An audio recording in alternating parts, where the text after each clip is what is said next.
gonna be.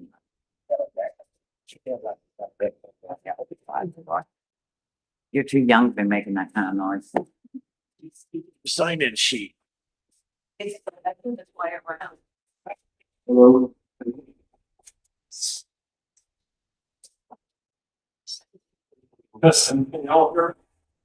Yes. Yes.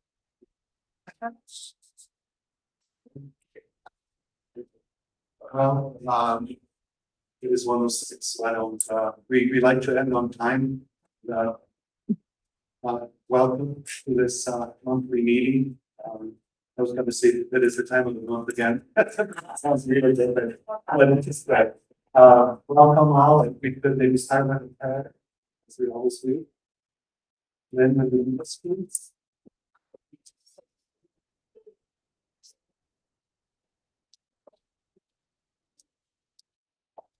Lord, we thank you for this day. We thank you for the breath that you have given us and the ability to be here to find out new ways to help our neighbors. Lord, help us to be your hands and your feet, that we will go into the areas and help those who are in need.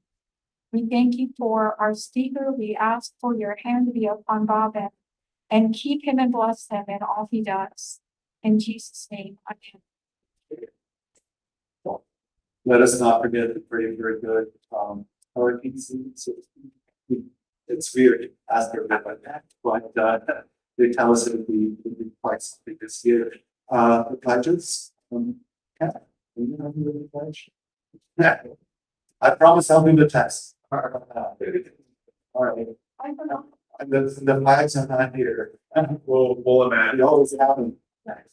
When you just didn't. The Americans. That's so right.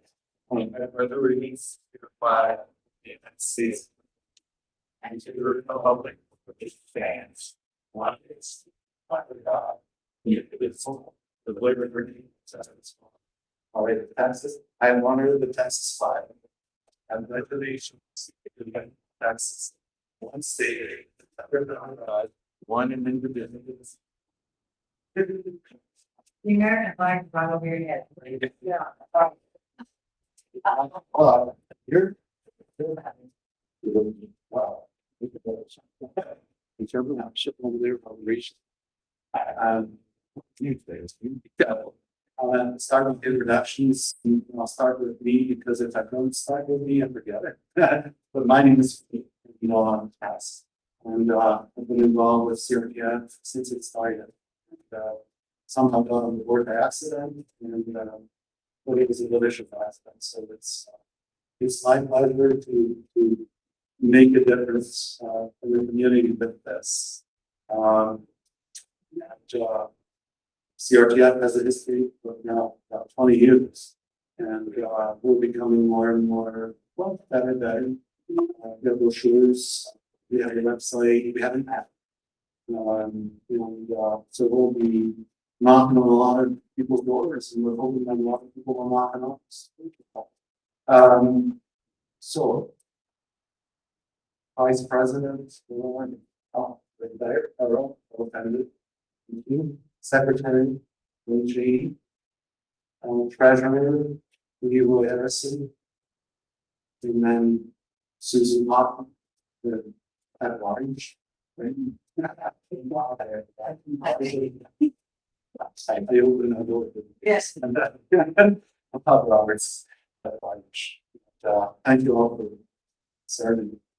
It's a great board. In 20 years, this is the best. Have the honor to work with.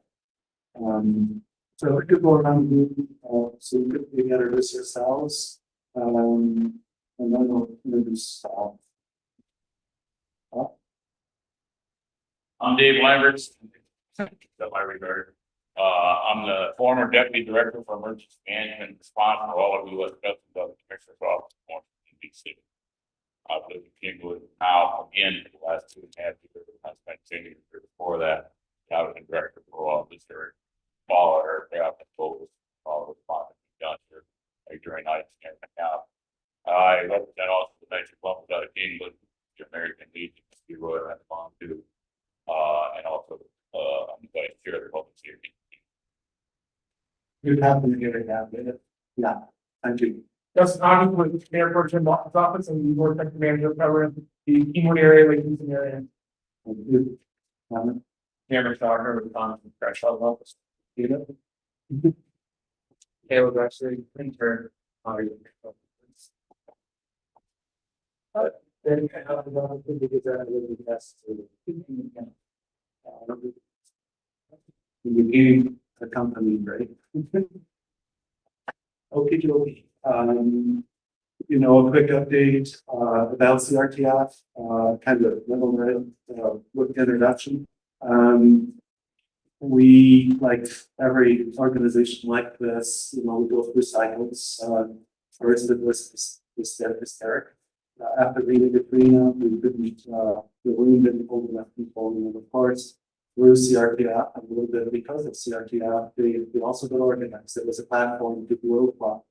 And now we have evolved. You know, we do have a website, which is very good. It used to be that when they invited a speaker, I hope they wouldn't go to their website. And now I know it's really a tool. And on it, we will have our app. The app is to connect like one click the haves with the have-nots at a time of disaster. You know, we need an oxygen tank. We need costs. We whatever. To find a quick that first 48 hours is crucial for the community. For the community is in school.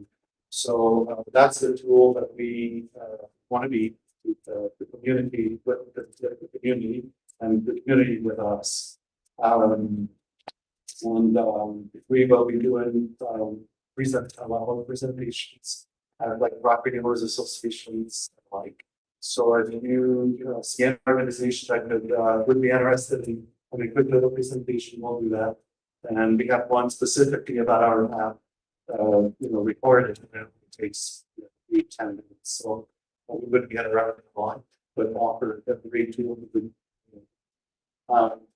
This meet about we had used to be a business owner, and that's something that many years ago. He came out and retired, and is now reducesweating.com. And posts every day, concentrating on our area, the Lake Houston area. So we'll today is specifically about Arden. Where are we? 5 years after Arden, and we get where we go. Thank you.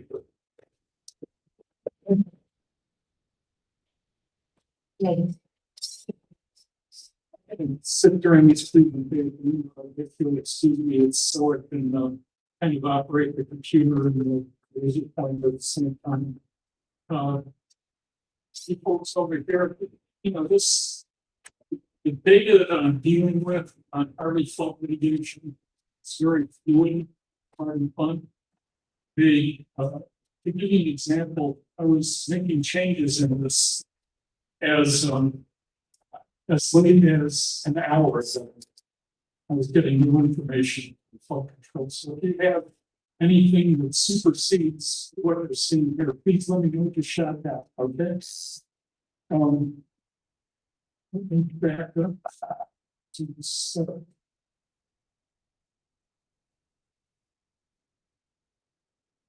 So this is almost 5 years after the Harvey's August 2017.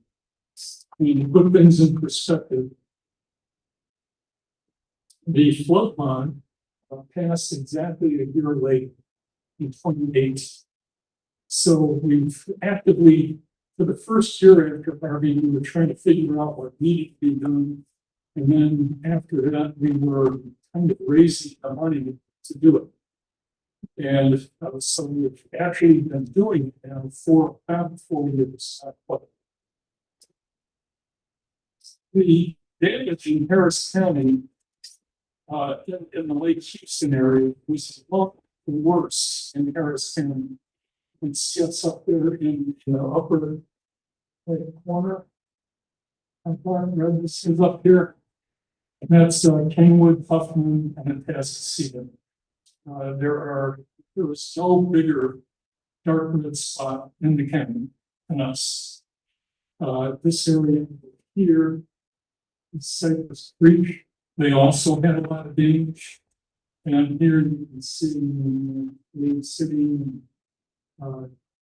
Clear Lake, they also had a lot of damage.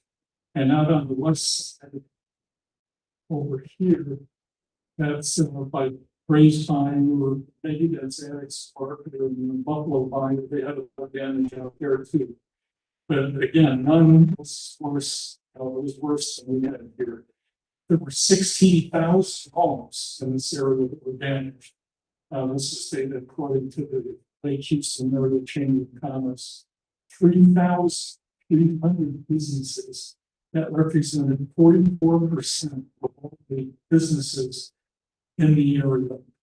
There were 13 people who died at Kingwood Village Estates. There were 12, and there was one that lived on the same block that I did. She was out during the flood on the roofs of lawn furniture around the pool, slipped and fell, got infected with flesh-eating bacteria that was dead a day later. Lone Star College lost 6 of 9 buildings. Kingwood High School was flooded at the 2nd floor. Because of that, the flood water, which was contaminated with sewage, got into the air conditioning ducts, and they had to gut the whole entire air conditioning system in the school and start over. It was a $60 million project, $70 million if you consider all the furniture and fixtures that was. Kingwood Town Center was 100% flooded. All of the businesses there were under many feet of water. If you go over to Tochi's for Taco, you can see the high water, but the wall is 7.5 feet up. The 59 bridge was not out of service for about 11 months. That was a $20 million repair with TxDOT. The Westlake Houston Parkway Bridge was knocked out of alignment, and the city had 2 or 3 bridge repair projects, trying to get everything sort of recentered on the support structures underneath the bridge. The whole Deerbrook Mall area over here on 59 was underwater, just on the slide. This is why our area is so dark red up there.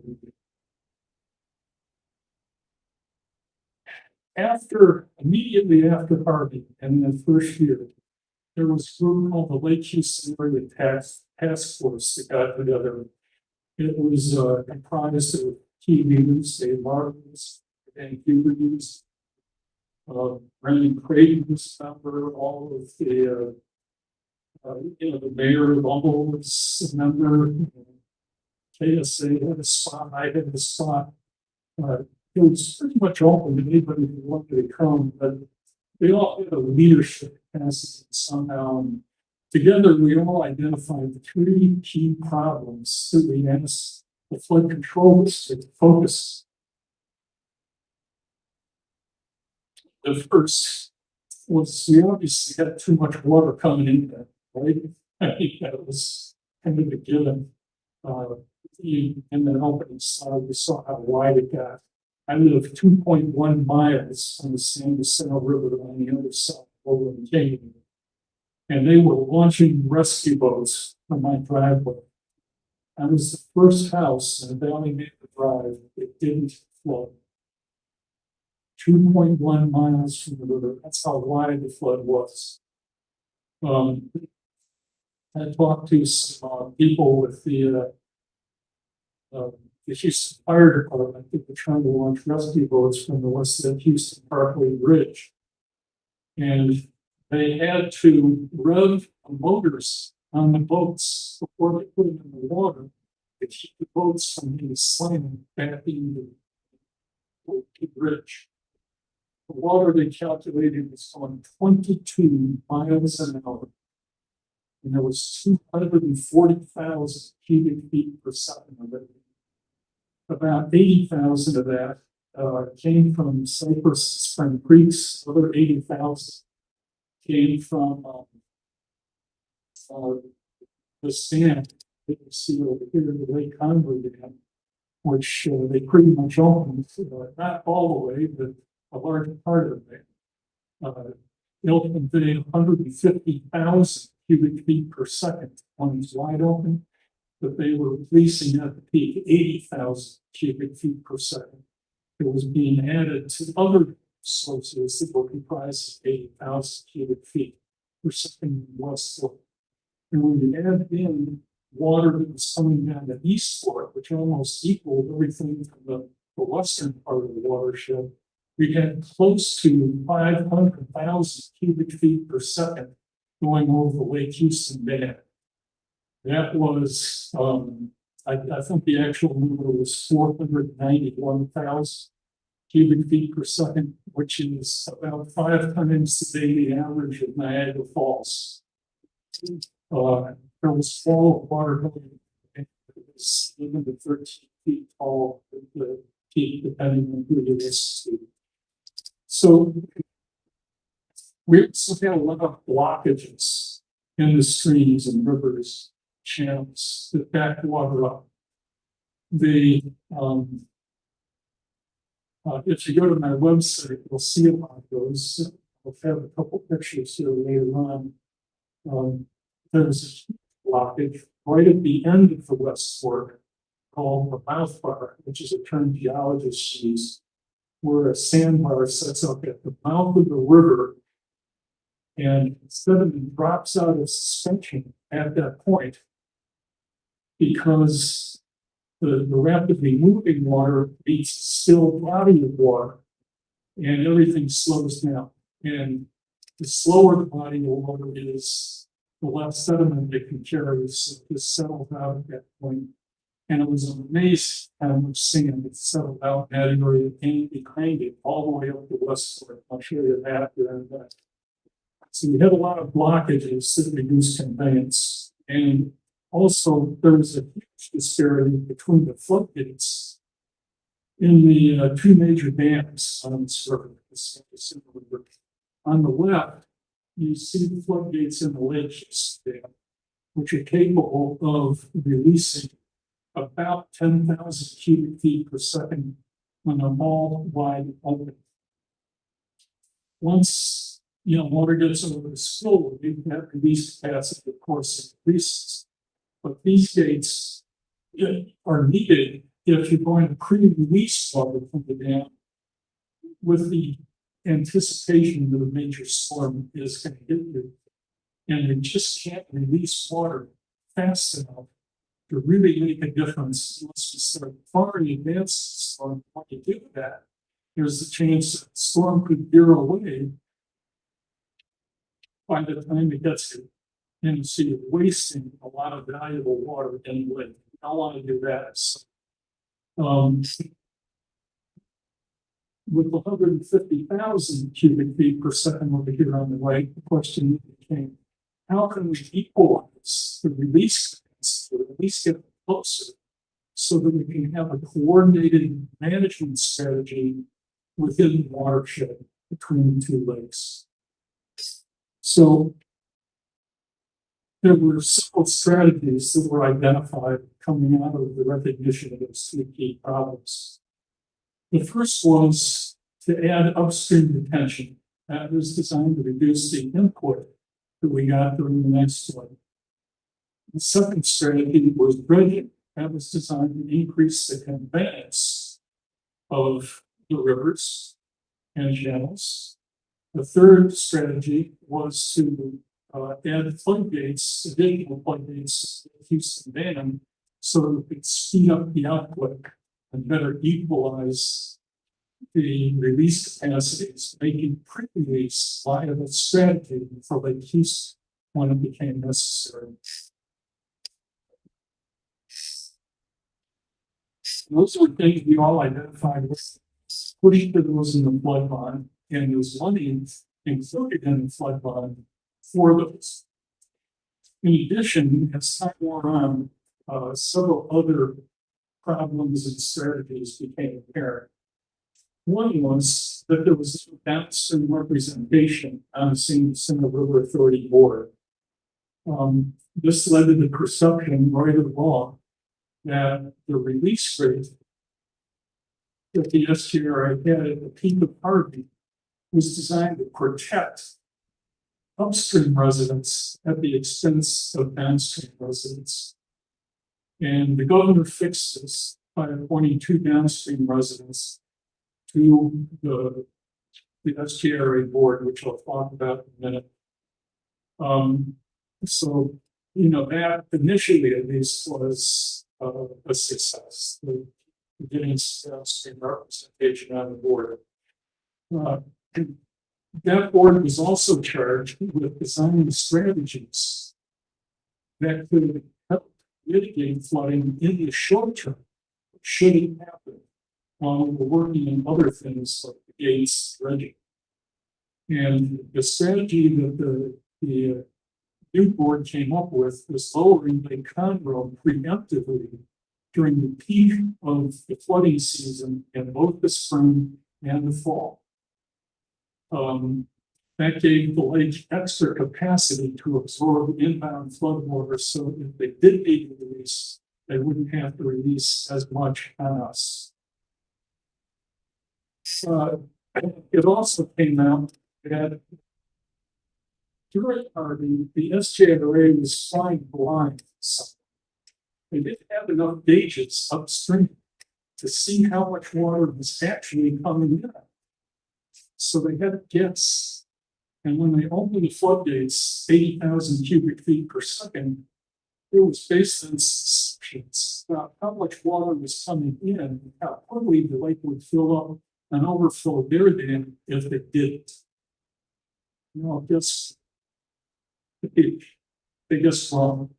If you look at the actual data, they didn't need to release as early, as fast, or as long as they actually did. And that data is all available on my website. So one of the strategies was to install some additional gauges upstream so they had better eyes on what was coming inbound during floods. We also identified the idea of developing sand traps to reduce sedimentation.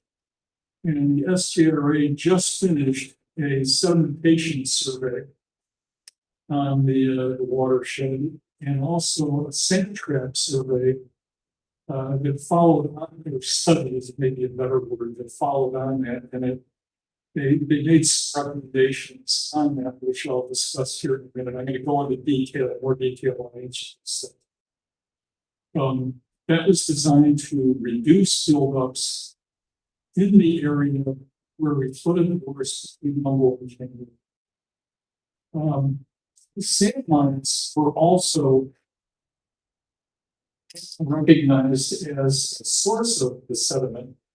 During the flood, the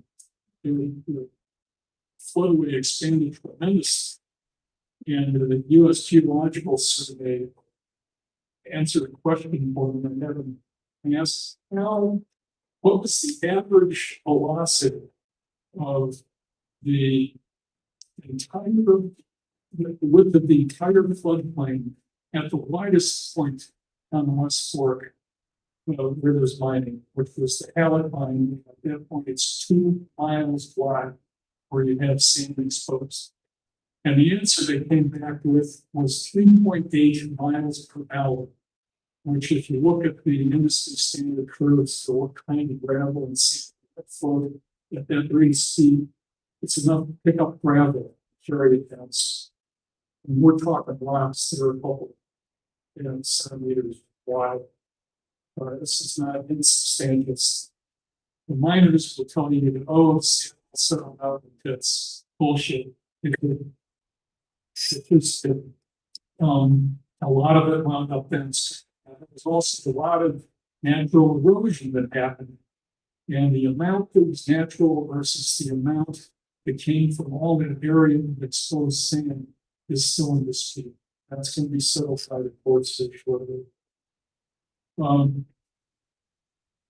So one of the things that we identified was moving the sand mines back from the river a little bit, having mine at least 100 feet from the riverbanks, so that the dikes that they had between the mines and the rivers wouldn't explode from all that water. It was getting into the mines, trying to get out.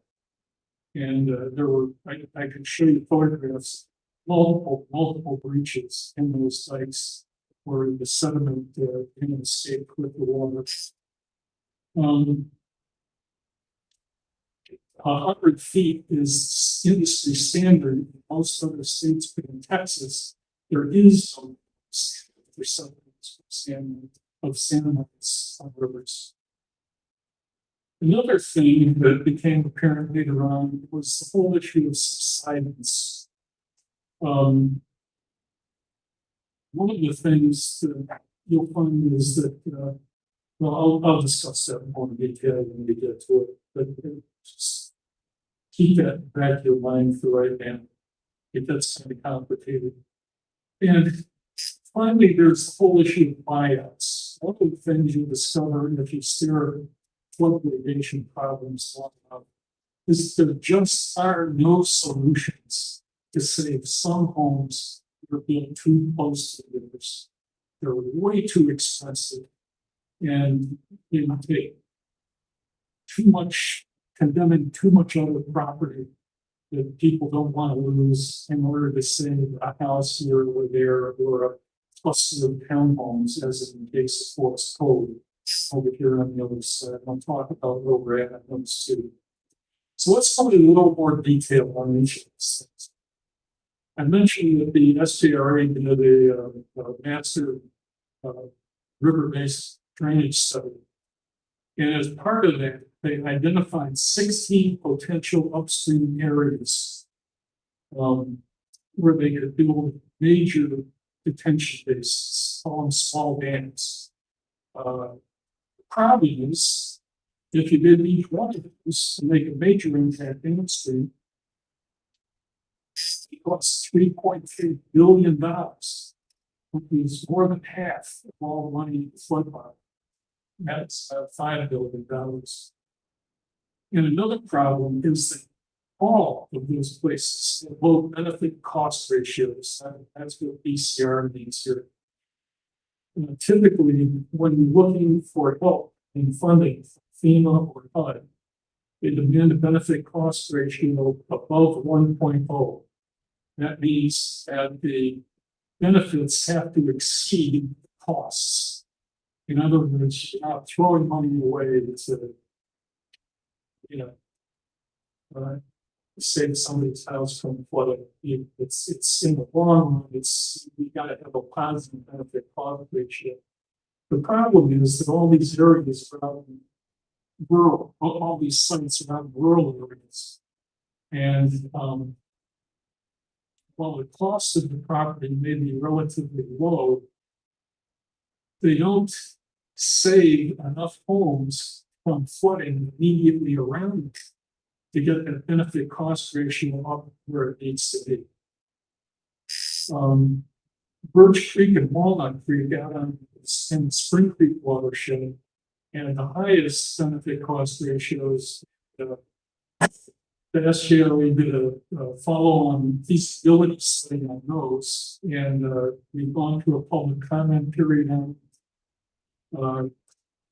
It hasn't yet been determined whether or not we're going to go forward with those.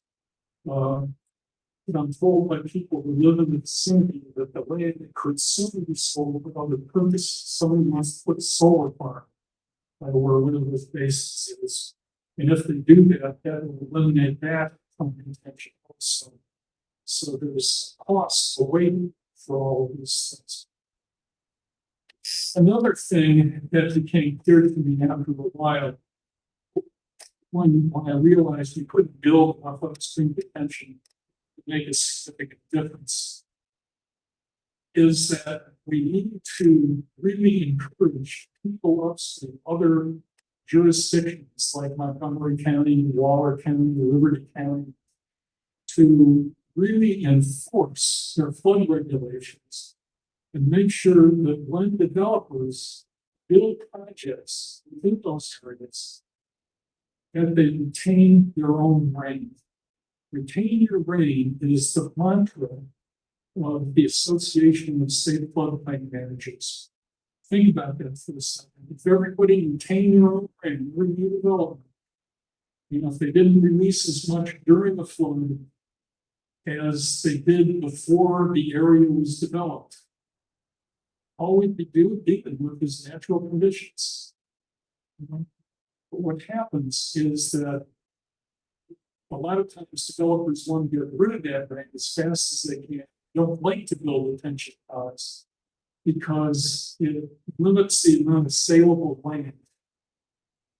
And therefore they look for loopholes, and all these other jurisdictions have. I could do a whole hour-long talk on the loopholes, but suffice it to say that making sure that those developers sort of retain their own rain has become sort of a cause. Dustin will tell you much to his chagrin that people get stirred up when you point out instances where they exploited one of those loopholes in order to minimize the amount of attention that they have to build. There's a deep park over in Kingwood on Willow Springs Lake. We've got its plans approved by the City of Houston Planning Commission, or not Planning Commission, but Public Works, one day before higher rates, detention rates were effect. So they have half the detention that they would have if they were looking for approval today. And that's going to put us at the road. The reason we increase toward detention rates is because we learned 5 years ago that we need it. Let's talk about dredging for a second. You see a map here of West Fork dredging, and it took somewhere between 200,000 and 300,000 cubic yards out of the West Fork. It started over here on the left in this blue area, and then the Army Corps of Work is going there, and the mouth part, which is out here.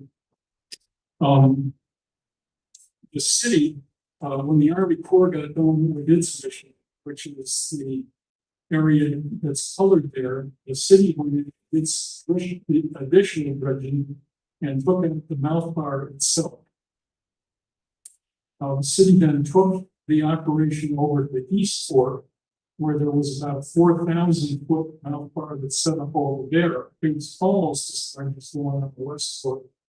And they eliminated most of that too. It was just above Rogers Gully on the East Fork. Not Rogers Gully, but at least 5 you could see.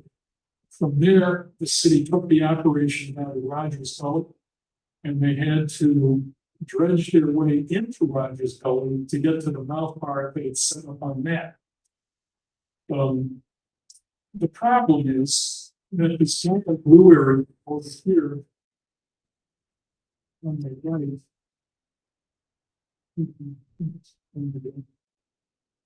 right there, with the Army Corps dredged in front of the mouth part, is only about 5 feet deep. And at 5 feet, it forms an underwater basin. Because behind it, the Army Corps dredged at 20 feet.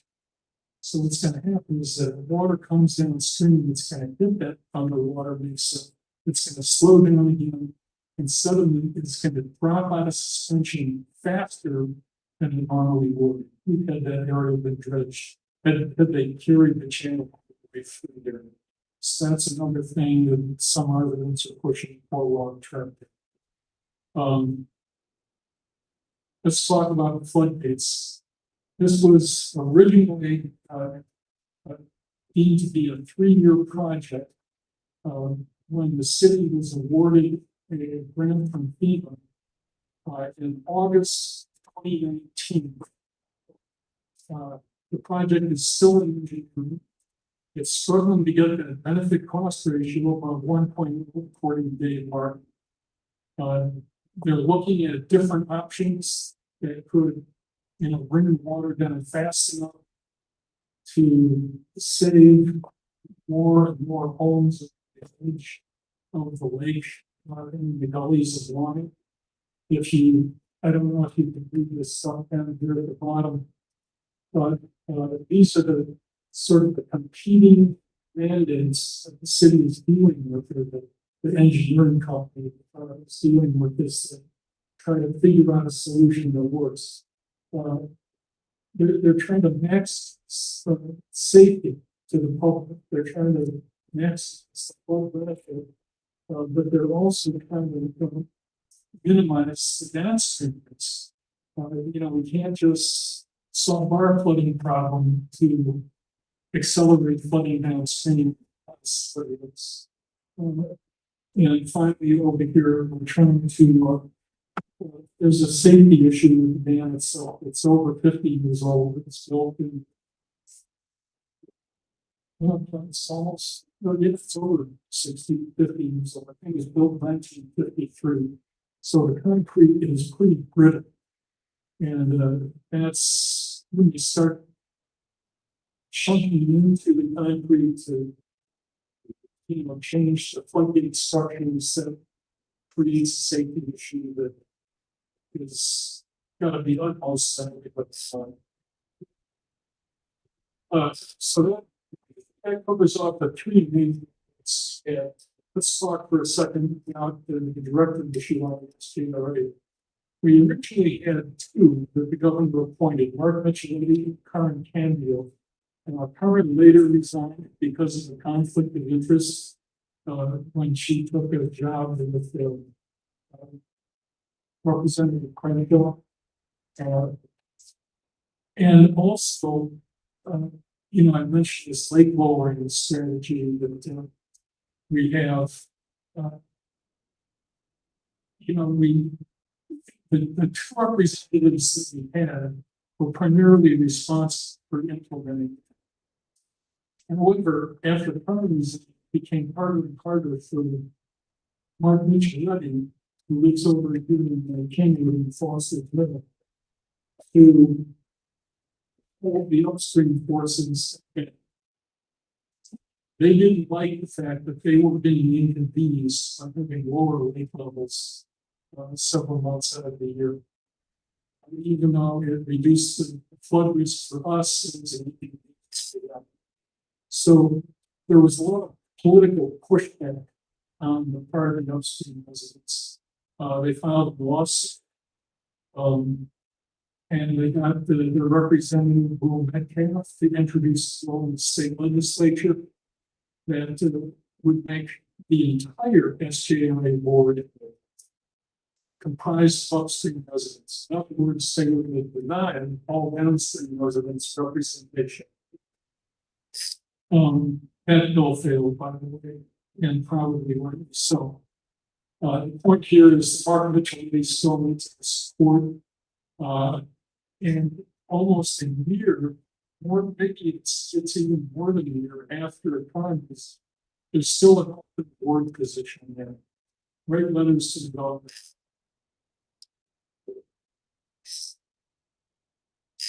Let's talk about where the Lee Conroe lowering is.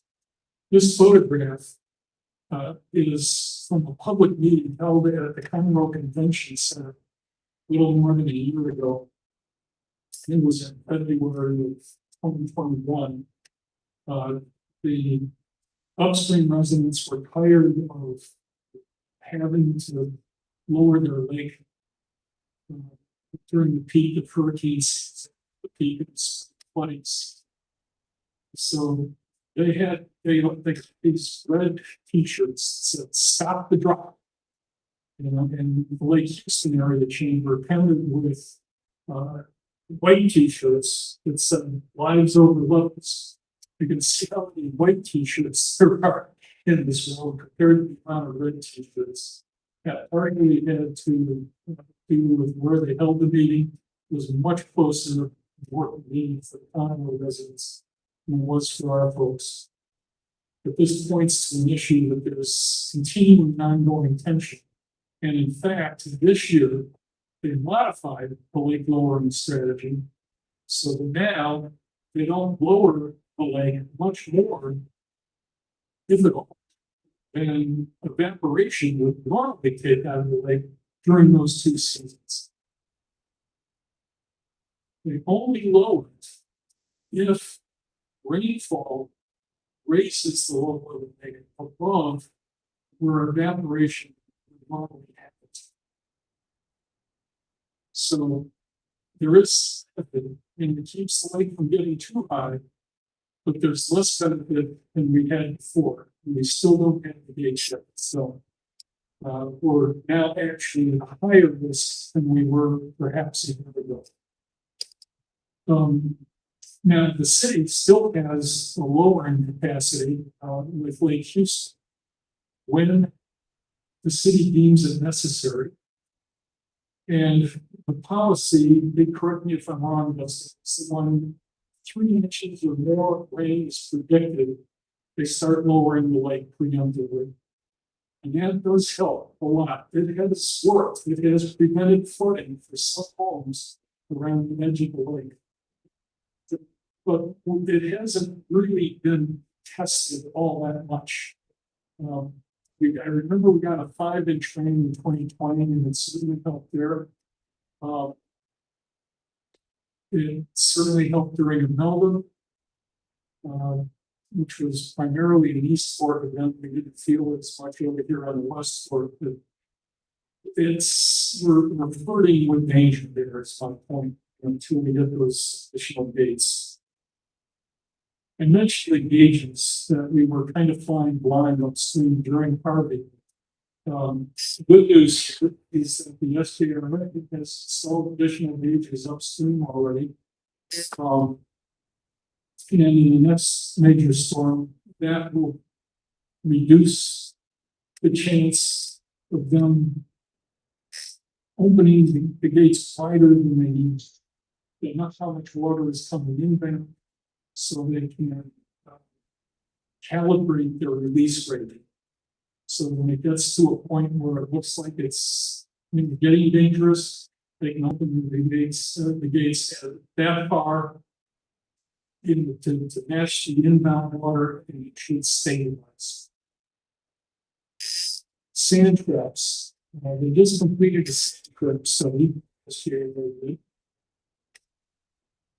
And you would think theoretically that if you keep sediment from coming downstream, it would help. And as a distraction, that's true. But the problem is, the SJRA doesn't have money to empty the sand traps when they get full. So they're relying on miners to do it. And the miners say, well, we'll only do it if you put the sand traps adjacent to the mines. So you get this situation like we have here at the Halleton, which you're seeing in the background of this situation. This is called a point bar, by the way, because the river is creating a point where it sort of goes around the mine here. This is the cut bank where the force of motion is the greatest. And because the river is slower, the inside of the curve, that's where sand deposits. So what Helen wants to do is help the SJRA by removing some of the sand. Now they were drilling over this sand before the sediment study was done. They wanted to get out here and take it on their own. The problem is the tax rates in the state. When you look at mining rivers, and they have to pay 8.25% sales tax. But if you're taking sand out of the floodplain, it's 2%. So what they do is they generally leave that kind of sand there. But there was a bill passed a couple sessions ago that allowed them. It allowed if they did this on behalf of the SJRA, they didn't have to pay the sales tax. You take the same out of this area here. And so that's what we're looking at. I would say this, if you read all 3,600 pages, the master drainage survey for the thing, it says that most of the sediment is coming off of Spring and Cypress Creeks. So if we're only looking at sediment traps in the West Fork, how much is that really help us? That's a and by the way, they want to put the settling gauges upstream of the sand mines. So they have no real way of telling whether the solution is actually making a difference. And if you talk to geologists, they will tell you that they need to really look farther downstream of the areas that are more heavily damaged, so between Uncle and Caney, for these things to really make a difference. That would take in Spring and Cypress Creeks. I mentioned sand mining best management practices. There has been some progress. There was a group over in Cambridge called the Lake Houston Flood Prevention Initiative. They got together with TACA, which is the Texas Aggregate Concrete Association. And they agreed that it would be in the best interest of everybody if they petitioned the Texas Commission on Environmental Quality to reopen the whole idea of sand mining best practices. The TCQ, TACA, and Lake Houston Flood Prevention Initiative worked for about a year and a half to come to at least a compromise. Nobody had everything they wanted, didn't get minimum setbacks, but there were there was progress in other areas. And I would point out, since we're in a fire here, in an area that responds to emergencies. This photo shows what happens when sand mines go too close to pipelines. These pipelines were photographed in the LMI River Bend, which is upstream from us. And they were the mine started mining north and south of the pipes. And when the north part of the mine flooded, it pushed out the sand from underneath the pipes towards the river, which was on the south side. And these pipes were left hanging in the air. And the pipeliners and the sand miners argued about who was responsible for fixing the situation for 4 years. Counted 4 years. They were left hanging in the air. Where we could have had, and by the way, they carried highly volatile liquids, which had they escaped into the West Fork, would have created an environmental disaster of the highest order. So when I photographed these from a helicopter and started publishing the results, they decided to settle. And the Railroad Commission stepped in and said, "You guys fix this," and they finally did. But we still have a problem like that, exactly like this, over on the East Fork, where the triple PG pipe is mined under the same pipelines that you see here. They're just in a different location.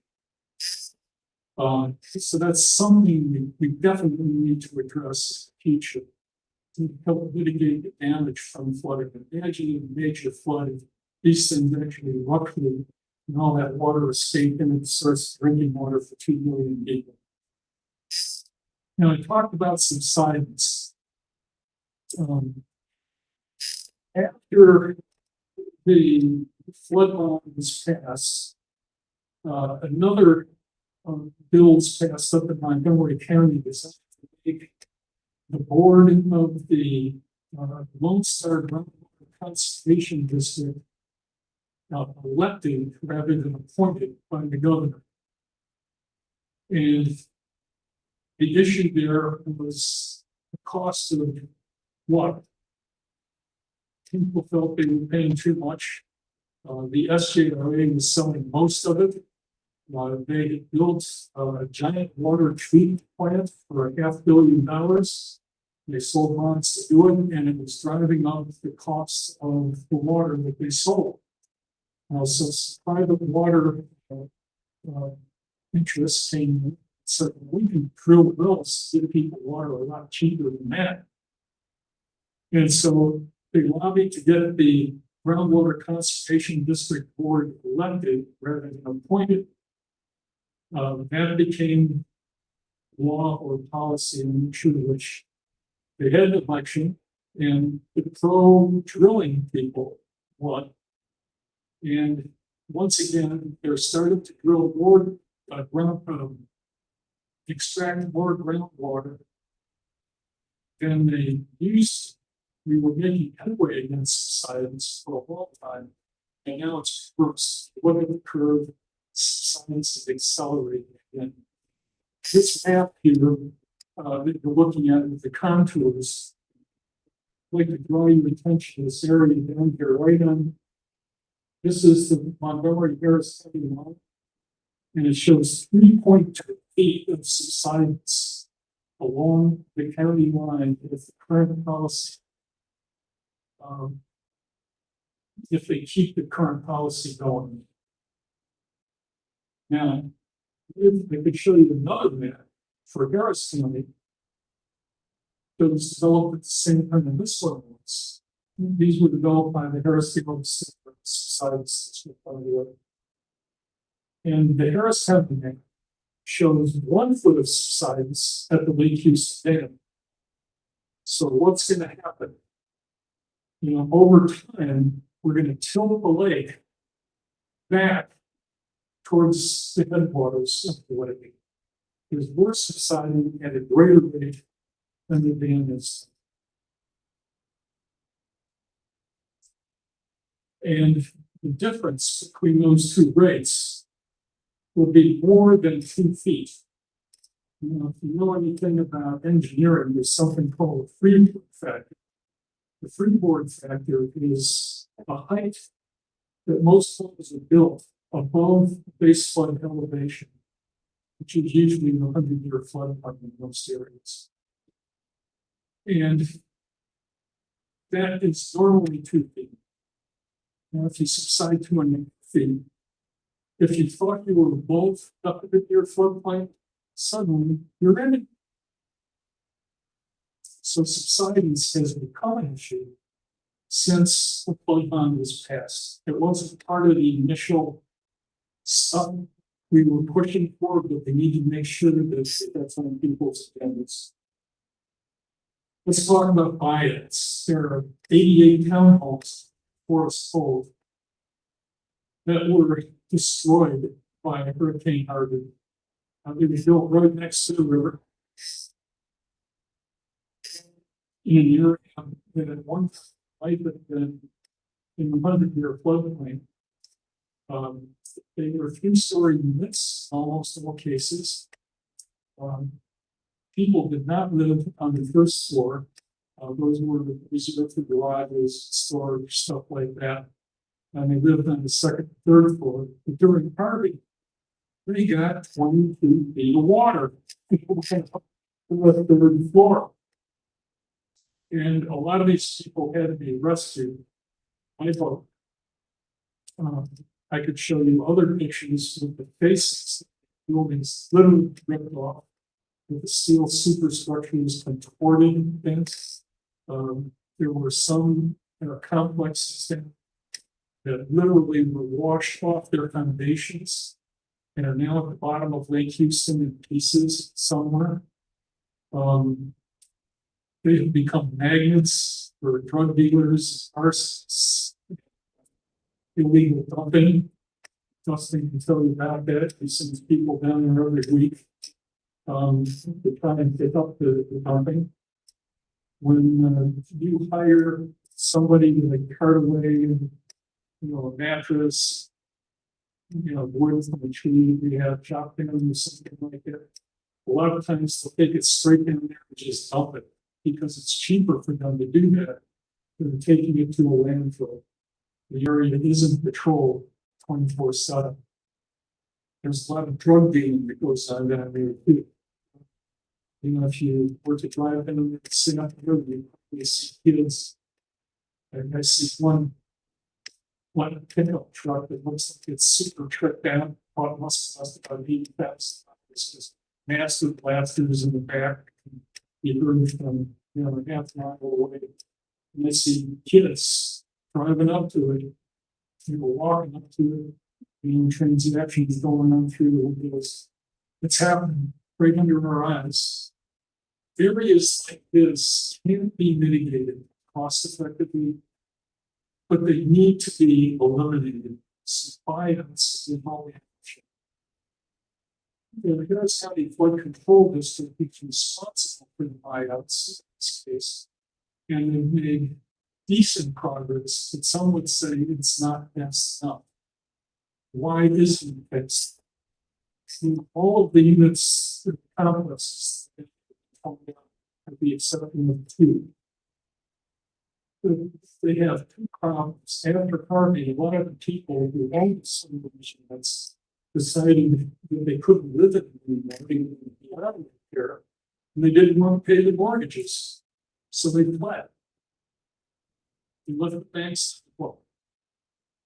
And finding the owners became a major issue for the flood control district to buy them out. So eventually the properties, some of the properties that they couldn't find anymore had to go into condemnation. And what happened at that point? COVID. Courts seemed to be condemned. So we're just now getting to the point where they were able to buy some of these flat units out. And the one that you're looking at right now is probably going to be torn down next week. The one that is remaining is still in condemnation proceedings. We don't know. It's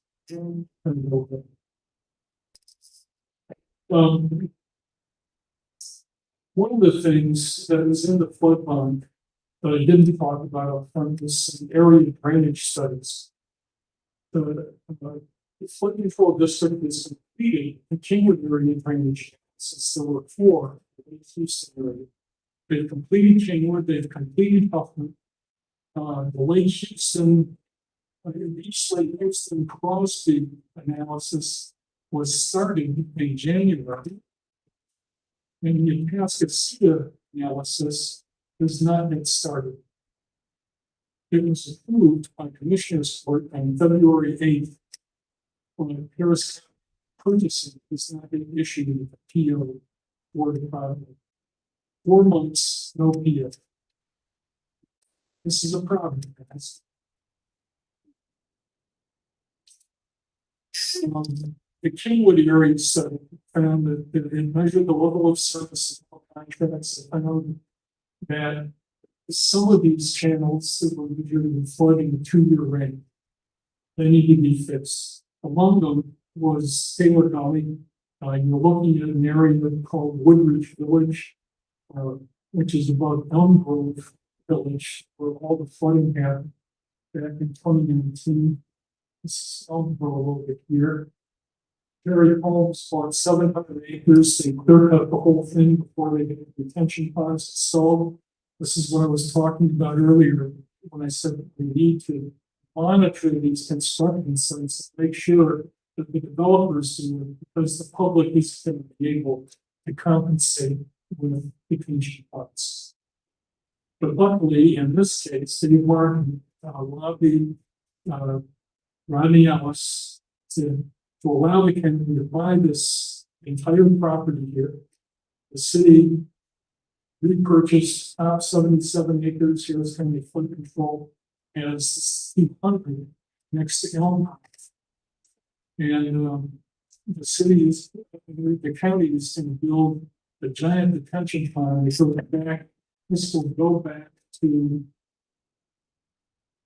this tree that you see here in the distance, and bring the level of detention that's needed here to meet Atlas 14 requirements and city requirements up past where it really needs to. That will allow us future expansion soon and still protect the people downstream.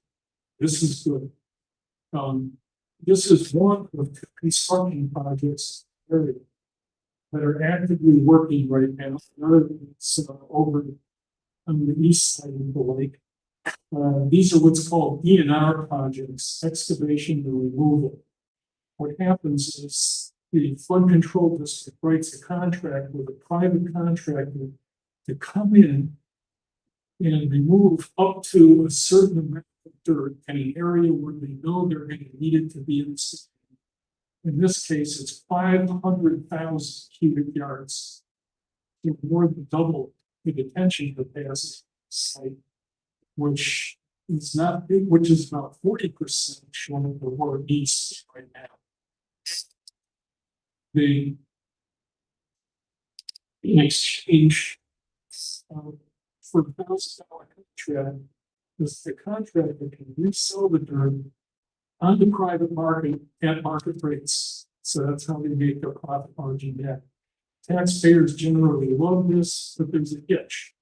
If the market for dirt should slow down, like say because of hyperinflation, the federal raise interest rates, then they may not take dirt out of here as fast as the other ones would, because it's not needed elsewhere to raise roads and buildings. But there is a minimum on this. It's 10,000 cubic yards per month. So sooner or later, it's going to be excavated. The Huffman area, I mentioned earlier that they wanted to, the site over there said they needed to dredge some of the East Fort Mount Park. Here you see an accent. And then over here is where Loose Bayou comes in. We've already taken a major amount part of this area over here. Active flood bond construction projects. So I mentioned earlier that the voters approved $5 billion, 2.5 came out of the flood bond. That was in the flood bond, and another 2.5 is supposed to be matched funds. There are currently $236 million in active construction going on somewhere around the county with this up right here. If you look at this entire northeastern part of the county, there are those $2,000 contracts, $1,000 contracts going on. This is a political decision. So we've got $2,000 out of $236 million. That works out to 0.0008%. Less than 1% of all the construction going on right now with flood bond others. Again, folks, this is something we need to do. Something we have. It took 1,340 days for the United States to. Today, 747 days since Hurricane Harvey. And we haven't issued a PO for the flood study on the area where we're sitting. We've got a process problem that we need to fix. Why is it taking so long? I can go into detail on each of these, but what I really need you to do is look long hard and see how much progress we have. Then get out the boat. In November, get out the boat, talk to your neighbors, let them know what's going on and not going on. Too many people assume that all these problems are being fixed in the background when they aren't. Thank you very much for your time and attention. I'm sorry if I kept you on time.